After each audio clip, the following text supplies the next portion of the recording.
Good afternoon once again. You realize, wow, you are the best team. You have a copy of the Divine Economy Model, right? So I want to use this time to call one of the libertarians, one of our alumni actually. He was part of Student for Liberty, was a law coordinator, now he's an alumni and founder of a think tank. So here we don't call them organizations, we call them think tanks, okay? Because they really influence the intellectual discourse of individuals. So I want to call him to take us through that divine economy model as we wait to start our program. Briefly, Odong, Arthur, the orator, please come and share your insights about the divine economy model, because we have had many sessions of reviewing that book, so that he gives you a brief picture about that book, so that by the time you want to read, you know what he tells in the book. Arthur, you're welcome. And first and foremost, introduce me here. My name is Odong Arthur, and I'm an alumni of Saints for Liberty. And basically, what has brought us here is the Leadership Forum. And chances are high, or the bets are so much to the advantage that we won't be disappointed at this point of time. Though, as we are advancing with the discussion and the sharing, going forward, I would encourage us to try to take the front seats as that relates. We have the divine economy model before us. Some of us could be questioning, I think as we're taking our seats, please, let's try to do it gently. So we have some materials before us. And chances are high, some of us are questioning, how does this relate to my leadership abilities or my leadership giftings? Because as a matter of fact, we have come here benchmarking at the back of our minds that this is a leadership forum. Now, I want us to go briefly, just to give us a benefit of interest, and link up this book to the element of leadership that really find so essential to our society. And it's a material we find so much helpful in actually advancing not only the leadership habits, but also the economic habits. Why? We do understand that the theoretical economics is so much important in the way leadership is advancing in our societies today. Believe it or not, leadership has more to do with how the economic spaces do operate. And believe it or not, the economic spaces have more to do how society depicts its development. Not so. Are we together? So, be it in the element of leadership or whatsoever, we need to get back. We are all vulnerable and we become victims of the circumstances that operate into the market. Every habit or characters that we exhibit end up and settle down to the judgment of the market, be it the leadership abilities we try to fashion, be it in trade, be it in any of the giftings we try to oscillate. That's why we find it so important to actually not to disassociate our leadership abilities with the beauty and the gaze of economics. Because at the end of it all, what signals improvement and advancement in life is the economic beauty in our society. Okay? Though leadership is the atmospheric, the atmosphere created by the guidance and the laws that are in place to give a smooth running for our economies to play it out well. Not so. All right, kindly go with me, I think, in the book.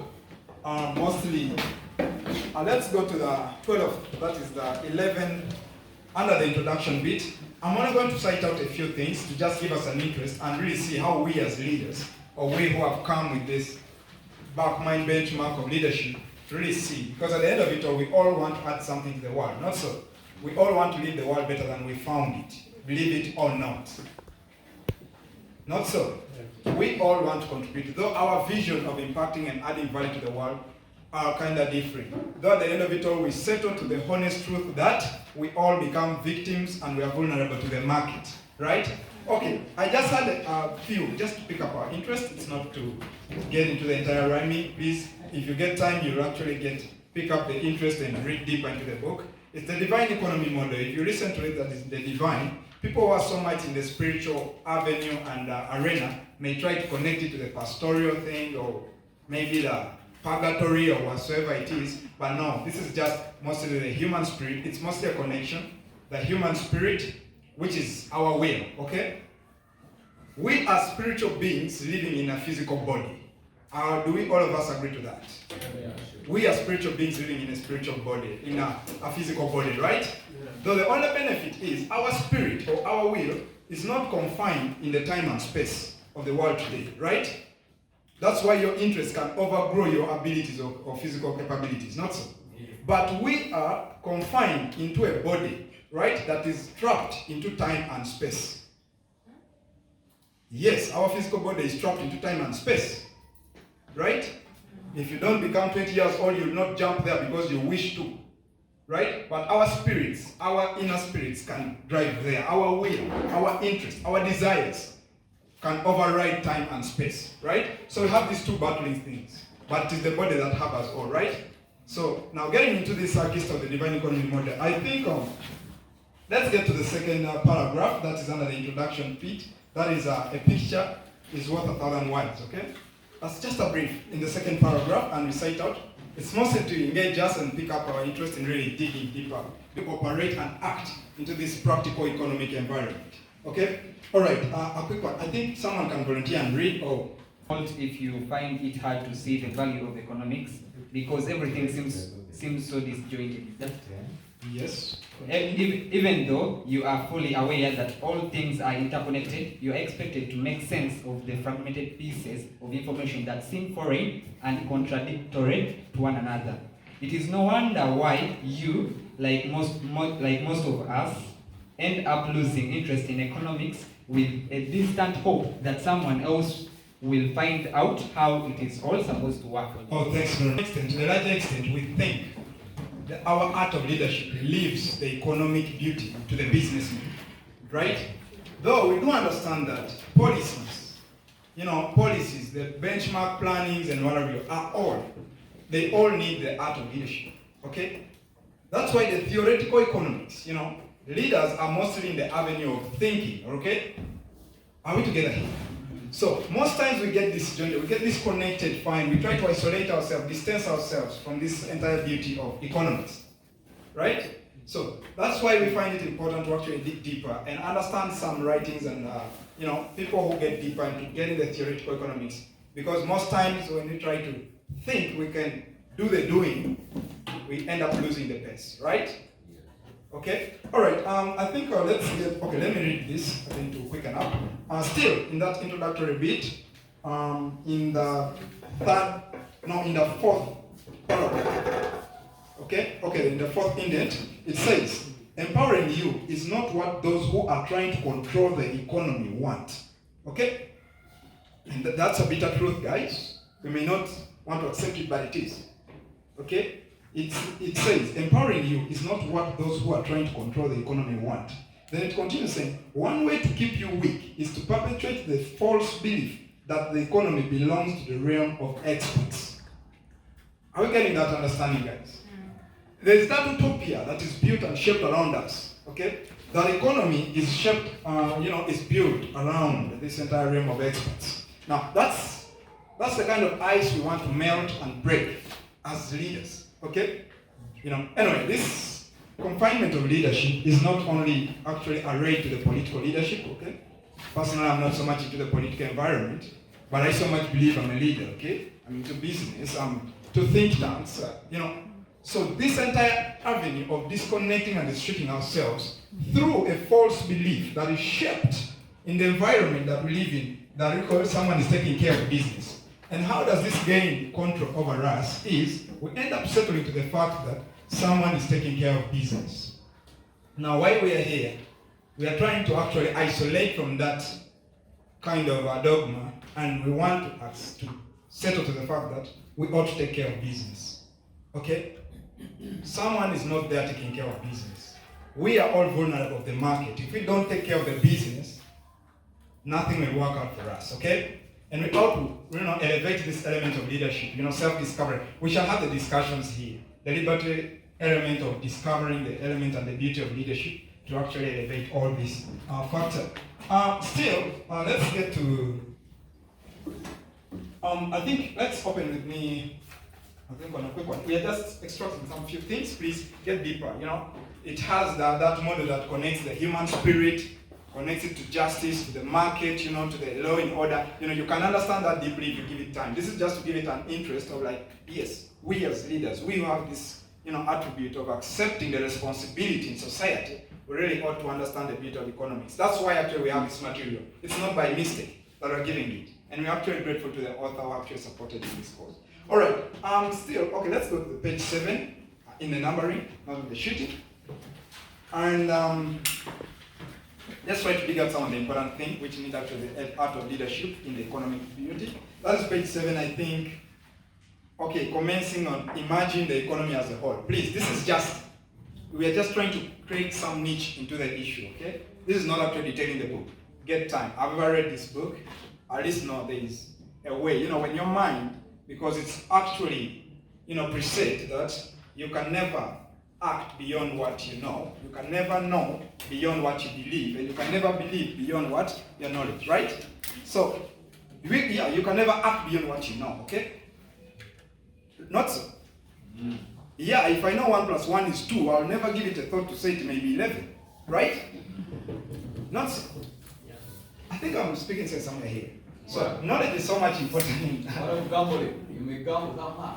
Yeah, I get it. Gambling is a fine bit, though the bets are not judgmental. You don't actually in life, in the element of leadership, we so much want, even if there are chances, you have higher chances of controlling the outcomes. Once some of us sit to the reluctance, thinking someone is taking care of business. Now this comes to gambling, okay? When you set your bets, okay?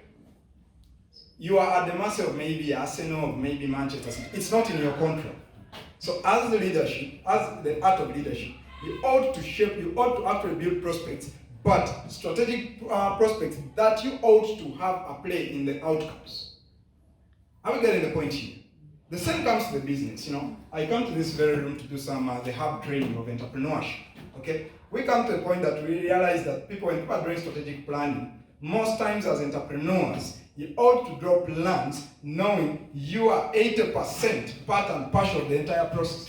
If you draw a plan and somewhere you have to throw a blame either to the government or what have you, then that ceases to be a genuine strategic plan. You ought to be in every cycle and trend of the plans that you draw. And that is the beauty of leadership. Be it in entrepreneurship, be it in our professions, or be it in this civil society sector, be it in think tanks, be it even in the self-discipline that we try to say. Not so. Not so. Okay, let me actually get quickly about this. Property rights.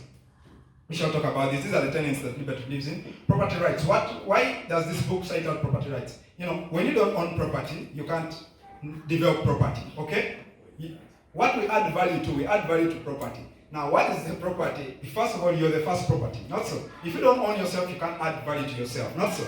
And then comes to these other properties, the land, buildings and whatever. So property right is so much essential.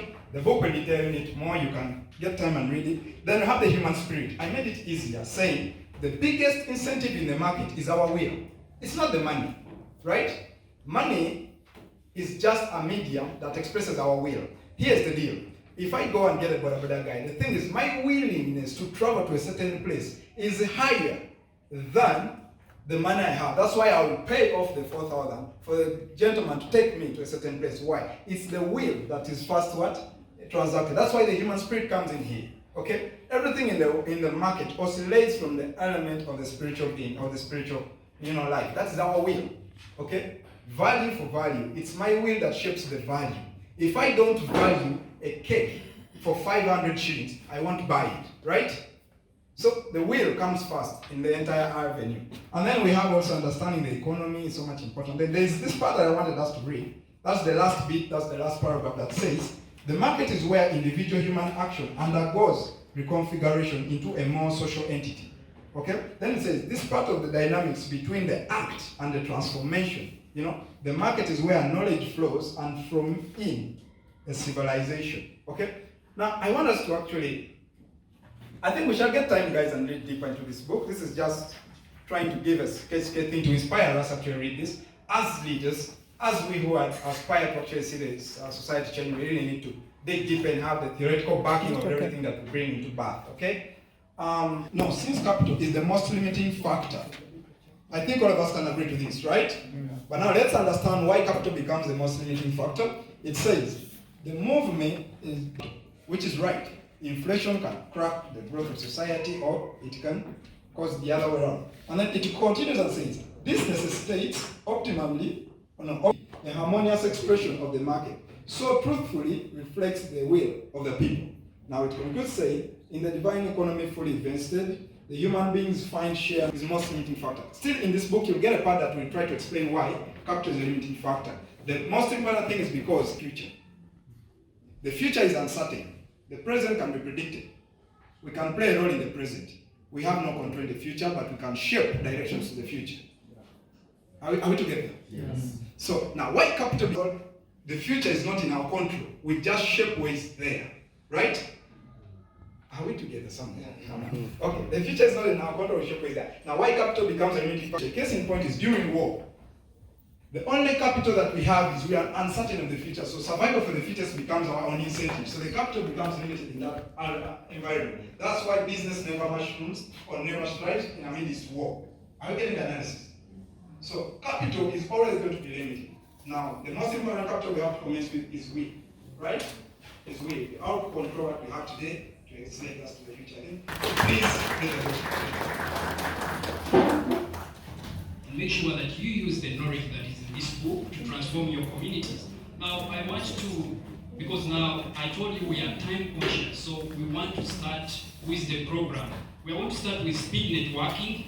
I know in most cases, speed networking is exchanged with introducing yourselves, what are your expectations, but we are not going to do that. We say we are innovative, but we are young people and we want to change Africa. So, round robin style, I have someone asking, what is that? What is that? You're going to know. So we are going to do it practically.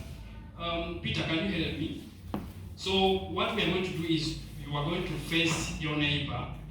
You just change the seat, you face your neighbor, okay?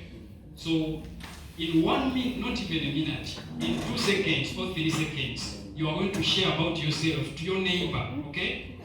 That I'm George, I'm a national coordinator at Student for Liberty, I'm a founder of African Justice Media, I'm a founder of GEM Vision International Limited, I'm also this and this and this. I'm a volunteer of Red Cross and a leader at the Red Cross Society, Branch Youth Council. Then you go on, why are you interested in this? That is speed networking, round robin style. So you shift to the next person, okay? I hope you guys can grasp that. Peter, can you Are you my next person? No, you just exchange the seats. So You he's my next face person. each other.